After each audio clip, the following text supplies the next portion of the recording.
Hello everyone and welcome back to another AFK journey video. In this video, we're going to be making a team building guide for PvP, trying to show you what my thought process is when I come up with my teams for the various different PvP modes, and to hopefully give you an idea of how you can slot in different heroes around a specific comp. Now, the first thing we're going to talk about is when you're building a PvP team, you need to first decide who is going to be the hyper carry of your team. What is going to be the win condition of your team. So usually this will boil down to your hyper carry, and then you're going to build a team around that to support that hyper carry and allow it to achieve its full potential to try and get wins against other teams. So we have already fielded Frieren, who is arguably one of the best hyper carriers currently in AFK journey, and I think is a great place to start. Now, along with Frieren, like with any hyper carry, you're going to want to have heroes of different classes. You're going to usually want a tank, you're going to want support generally, or you want some sort of buffing, some sort of protection, some sort of ramp up of your Frieren. So generally, Frieren is best with wilders. So we're going to begin with the two key wilders which complement Frieren, which are Theodore and Ravion, and we'll explain why. So Theodore can give the energy boost and crit buff as well as shielding to his lieutenant, which is to his Frieren, is usually how you would slot it in. And Ravion can give the attack buff and also unaffected at beginning of battle to your Frieren. And this is going to allow Frieren to hit harder. Also with the Theodore energy, allow her to get off her ultimate sooner, and both of these basically synergize well with Frieren. Now from this point on, you can begin to slot in other heroes depending on what will fit into this team. For example, for a more free-to-play lineup, we usually go with Lily May. The reason for Lily May is because she can also benefit from the Ravion temporary buffs, and also and she's also just good utility just by blocking an enemy ultimate, and she's a third wilder you can add. But that is not all. If you want to go for a hero to prevent, for example, if you're going for Theodore in front of Frieren, you may want to go for a hero that can take an enemy Lily May interruption, like Iron. So Iron can also work if that is your plan to take an enemy Lily May interruption. And in fact, you can actually even go for both of them. Like I usually recommend in my free-to-play team comps, having Frieren, Lily May, they're going to get buffed up and temporary buff by Ravion. You're going to get the temporary buff of Breakthrough Spell. So already you have two temporary buffs in here to ramp up and give growth stacks to Lily May. That is basically enough value to be running her even as like a sub DPS on the team. However, if you want to then build your team comp around Himmel, if you want to bring Himmel and Frieren into the mix, then that changes things. So if you want to go for the same core of Theodore Ravion, you also want to slot in Himmel, then you need to bring a wilder, and it needs to be a support. Because in order for Himmel to get his heroic party buff, which is essential if you want to run him, or it's not essential, but it's like, it doesn't make sense to run him without getting one key part of his skill unlocked.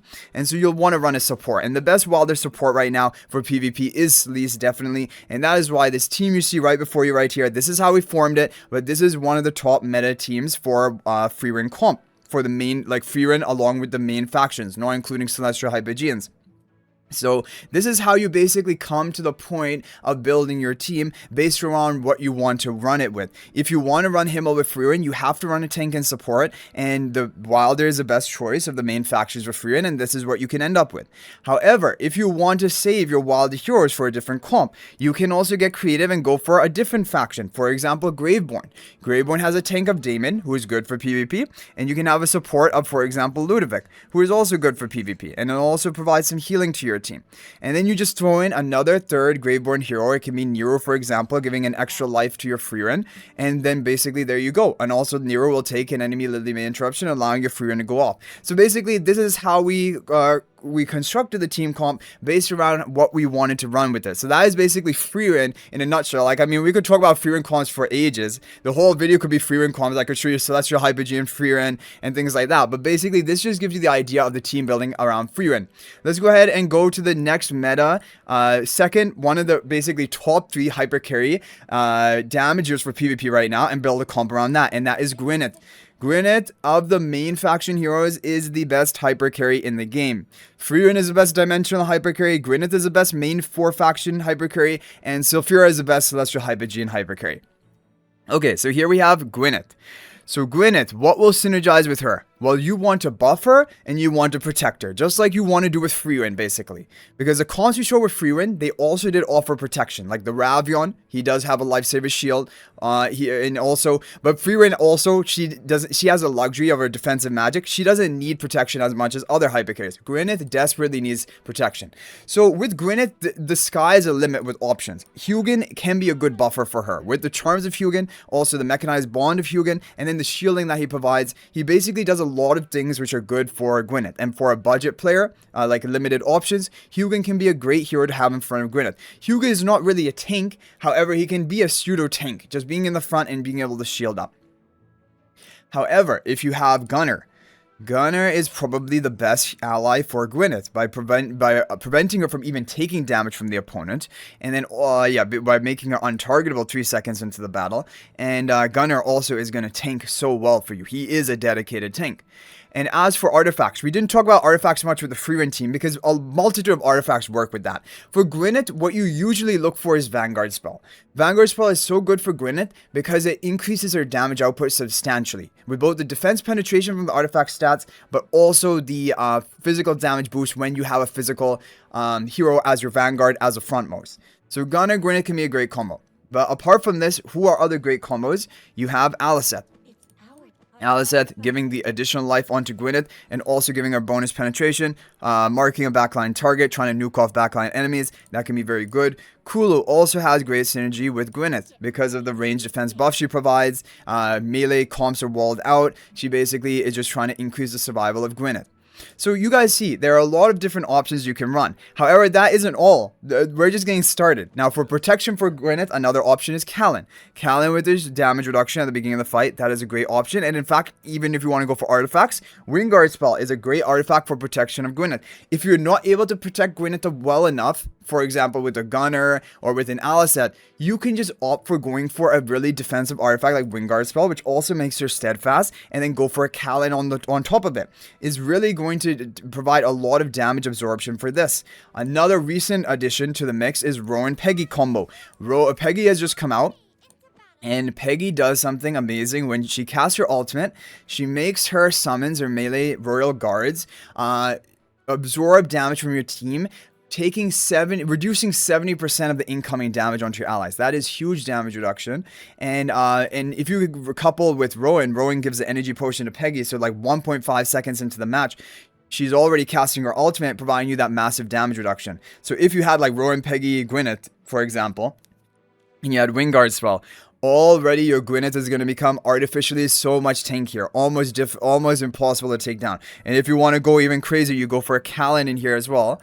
Like you go for a Callan, and you go for, and then from here anything else you want. Whether you, I don't know, like you could go if you want to go for Hugin. Like if you want to go for Hugin, you could go even for some sort of team comp like this.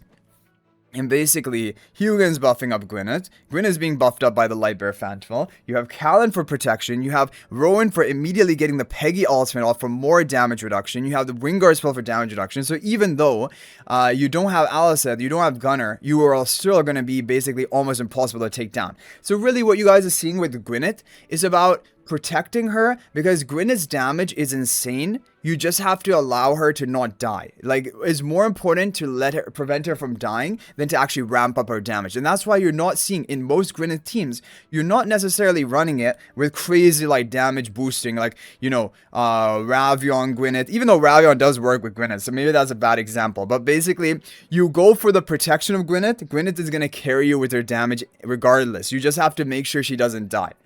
And Wingard really is a good artifact. Like, if you don't have Gunner for giving her Steadfast, Wingard is a really good artifact because it gives your allies Steadfast. And basically then Gwyneth cannot be moved around. She can't be position swapped by Rainier and things like that. So yeah, so that's basically Gwyneth. You take your hypercarry and then you build around it. You build heroes with synergize, and then you come up with a whole team comp. Lightbearer Phantom is great for Gwyneth, giving her an attack buff, and when we get the Spirit Mark of Lightbearer Phantom, it's going to be even better. If you look at the Spirit Mark, it further is going to increase normal attack damage by 20%, which is all the damage that Gwyneth is dealing is her normal attack based damage.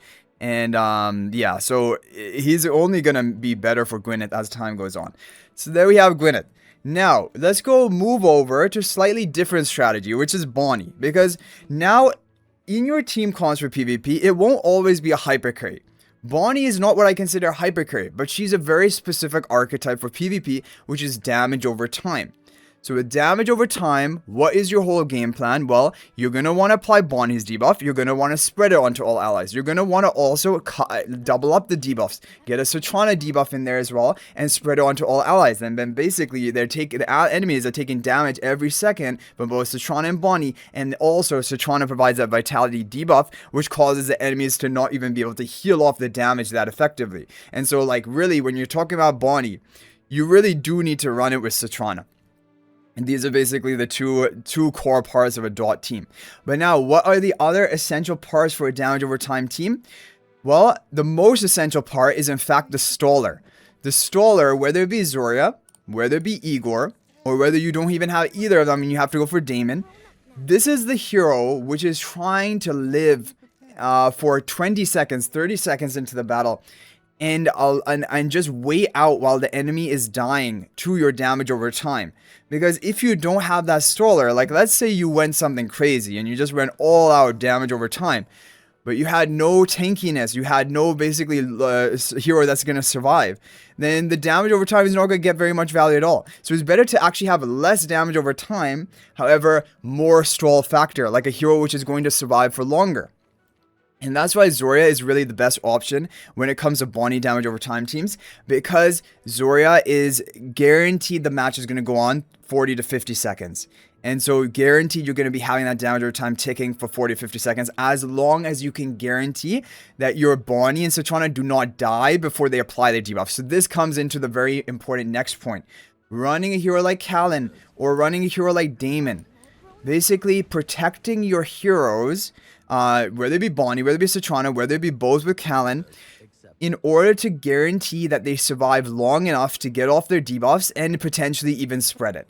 This is a really core part about making an effective damage over time team, because if you do not live, if your Bonnie dies too quickly, or Sylphira, before you can apply debuff or spread them, they basically get no value, and then your team just crumbles. You have nothing going for it. But if you do manage to survive, it can be very effective. And now, if you're talking about Zarya specifically, this is where you then think about options like Pandora. The reason why Pandora comes to mind here is because Pandora can increase the... Well, actually, you could change around the positioning to have something like this. But Pandora can increase the two things. The length that Zarya stalls for by giving an extra 4 seconds before she begins stalling. But more importantly than that, Pandora actually, that energy that would be granted to Zarya is converted into 100% attack. And then Zarya comes down, really hitting the enemies hard. And usually in these Bonnie damage over time teams, you do need to have that finishing blow, and from Zarya, for example, and she's able to do that with the Pandora. Although you do not have to go for Pandora. If you want to go for a different kind of comp, you can go for Eevee. The reason Eevee is effective, you would want to try to get everyone in this Sylphira kind of window. But yeah, the reason Eevee is effective is Eevee is going to investigate enemies, but throughout the whole time she's going to be healing, she's going to be attack buffing your major carry, and if you survive long enough, if you have enough ultimates going off, she's going to investigate long enough to get the whole enemy taken down. And in this, or basically investigated, and that heavily reduces that damage. So Eevee can work. However, honestly, Eevee in this comp specifically, I'm not the biggest fan of it, because it's very possible your Kallen, Sylphira, and Bonnie can all die before even getting off an ultimate. They could still spread their debuffs, which is all you really care about, but if they die before getting off an ultimate, Eevee is not going to investigate the entire enemy team, and then she's going to be just coming back to the field and basically dying. But this is just another option, because her Quill does live on and continue to provide value even after Eevee dies. Now, when it comes to the artifact choices, if you're running a stall Bonnie over time, damage over time team, usually you go for Surging Spell, because this continuously deals damage every 12 seconds. And if you're running like a Zarya, you're guaranteed the match to go at least for 36 to 48 seconds. You're going to get at least 3 or 4 procs of this Surging Spell. And it deals pretty high damage. Even if your whole team is dead, it deals high damage, like your whole team attack damage. Yeah, assuming, like, it doesn't just deal whoever your living team attack damage, it's your starting team attack damage. At least definitely it seems that way, because it hits really hard, even if like only Zoria is the last living hero. So yeah, basically Bonnie damage over time, this is what you want to do. But like I said, you don't have to go for Zoria, you need to go for a stroller, whether it be Damon, whether it be Igor. Like, you know, you can even go for Damon, and then just throw in whatever final hero you want to go for here. It doesn't really matter. And this can still be an effective team comp. So this is now basically Bonnie damage over time and how you construct that team.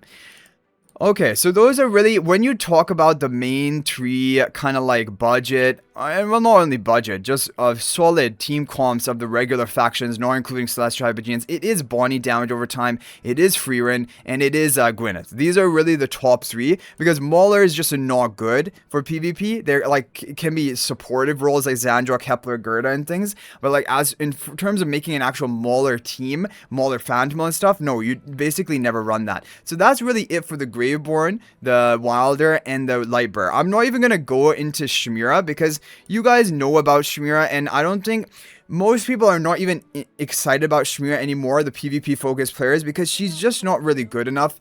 But like, if you just want an example of Shemira, usually you run Pandora Shemira so that Shemira can get ultimate quick, and then you usually run Nero as well to take an enemy Lily May interruption. Then usually you run Ludovic, because this just gives that healing to basically keep your Pandora alive. And then you just need to run a tank. You just need to run a tank in the front line. It can be literally anything. It doesn't really matter. It can be Callan, it can be Thorin. Worst case, it can even be like, I don't know, whatever tank you have left over. Honestly, it could even be something like Almas. Like, basically anything, because you just want to basically buy enough time for Shemira to come out of the box. And you can go for things like Wingard spell to give more protection and guarantee your Pandora should survive that initial time. But yeah, basically that is a core around these main faction teams. Now, the only thing that is really left is now some of these Celestial Hypogean teams, because those are the ones we haven't considered. I'm briefly going to discuss them, but I'm not going to show all of them. Basically, hopefully this video is just to give you a taste here and give you an idea about how you go around constructing your teams. But we will go through the cores of all the teams, even if we don't show you the whole team construction. So definitely Sylphira is the other top 3 hyper carry currently in the meta. As for artifact choices, usually breakthrough spell I do like the most on Sylphira for that energy regen to allow her to get an ultimate off quicker. Now the thing about Sylphira, and this goes for every single melee hyper carry in the future, you need to run Sylphira with Ulna. Without Ulna, Sylphira it cannot survive, and it's the same true for any melee hyper carry. So the core of any Sylphira team is Sylphira and Ulna. If you don't have Ulna, it's like, I mean, you're just making the team too weak. Even if you have other forms of like protection, whether it be Hepler. Hepler does do pretty good protection for Sylphira, but like if you don't have Ulna with Sylphira, it's not a good idea to be running this comp.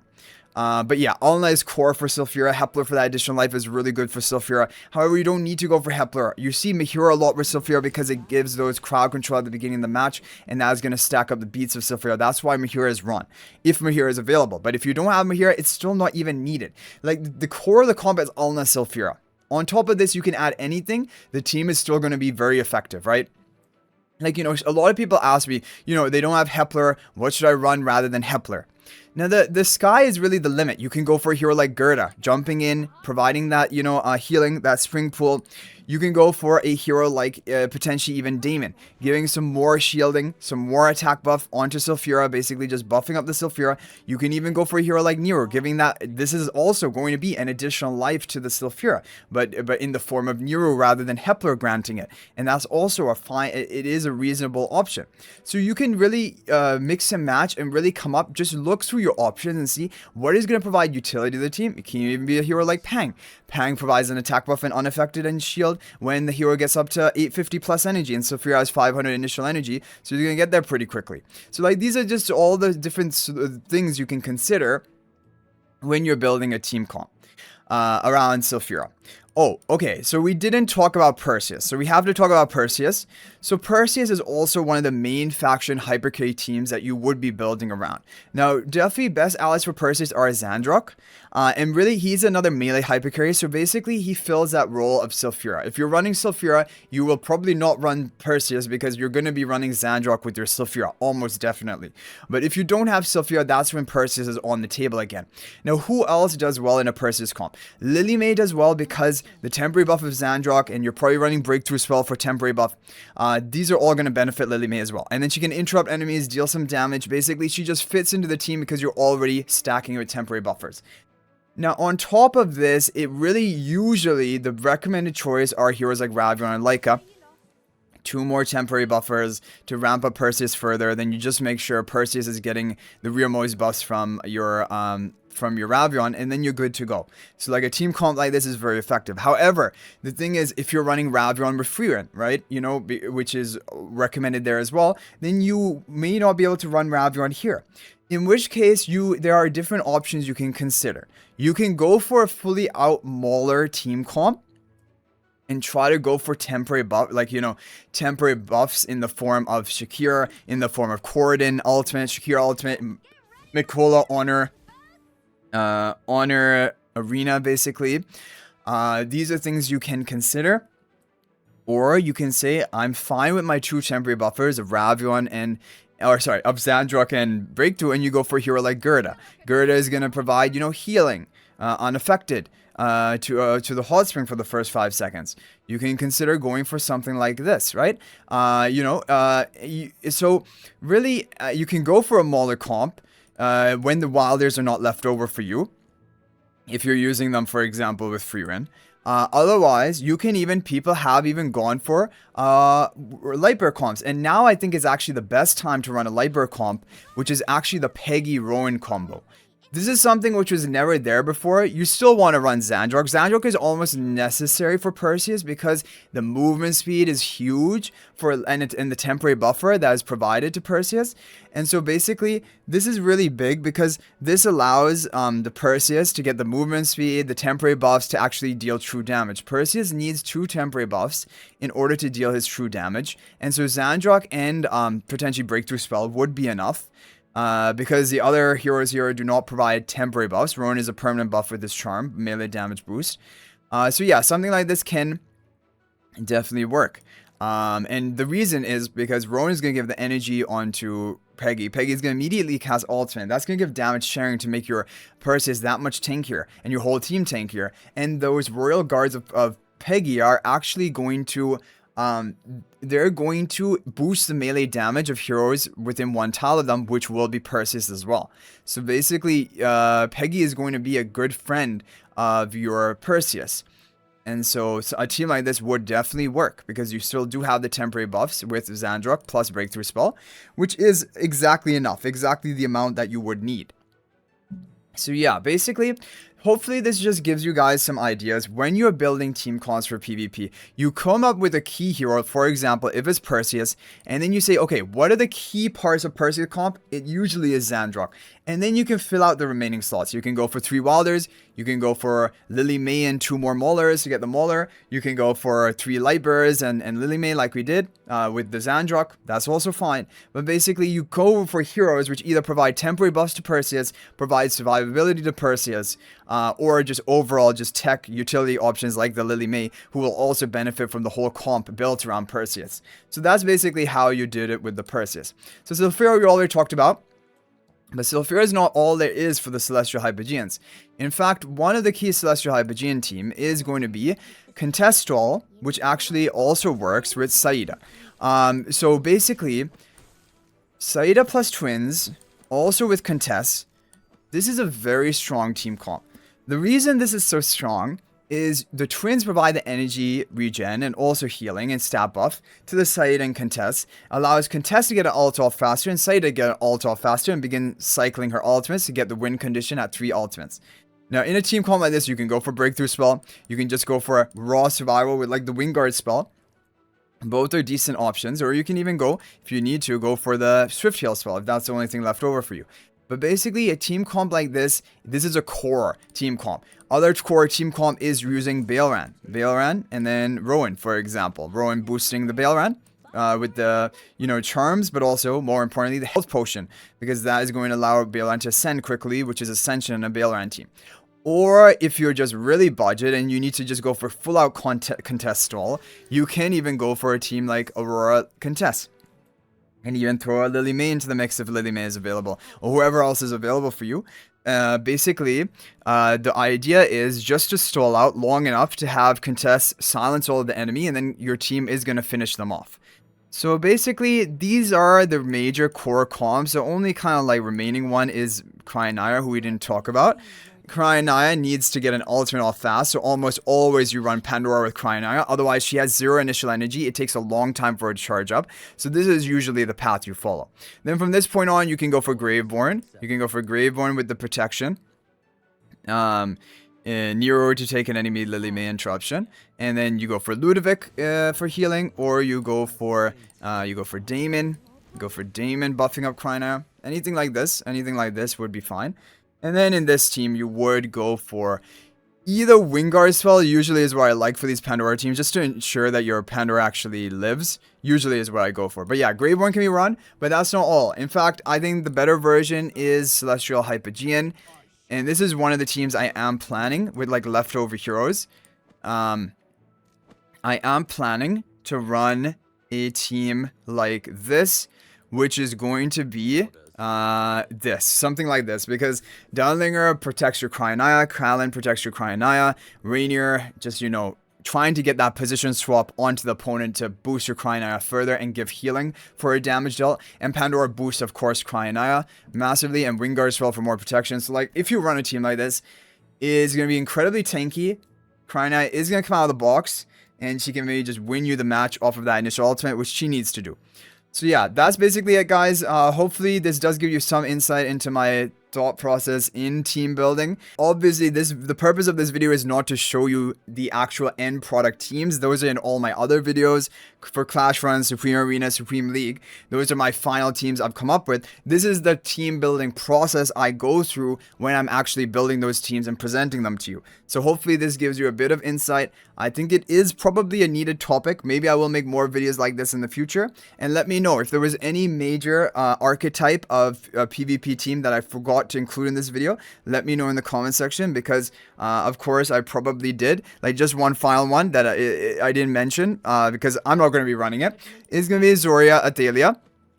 Because Zoria has a guaranteed stall factor for at least 40 to 50 seconds of the match, and Athalia just keeps nuking, and trying to clean up the enemy team. And in which case, usually this is just adding in Graveborn heroes. Eevee does really well in a team like this, because she's going to keep, attack buffing Athalia throughout. And then you just go for a couple more Graveborns. Like, it can be honestly anything. Like, I personally like Nero giving another life to Zoria, because that's just more stall factor. And like, why not? I think that's the biggest thing. And then like Bonnie as well, and just try to get your Bonnie to somehow survive.